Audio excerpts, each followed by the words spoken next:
టాగ్వి కత్తెరముఖహస్తవినియోగం.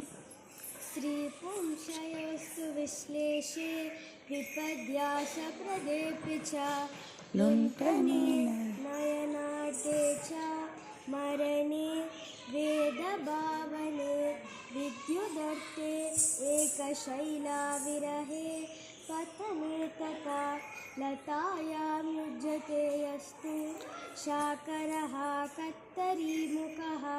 पताकहस्तविनियोगम्.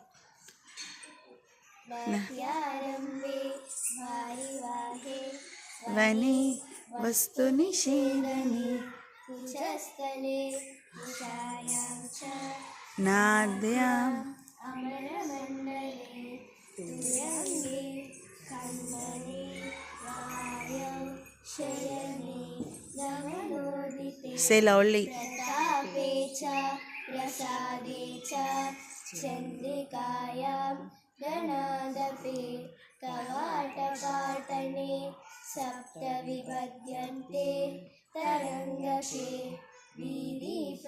वीधिप्रवेशभावेऽपि समत्वे साङ्गरागे आत्मार्थे शपथे चापि तूष्णीं भावस्य दर्शने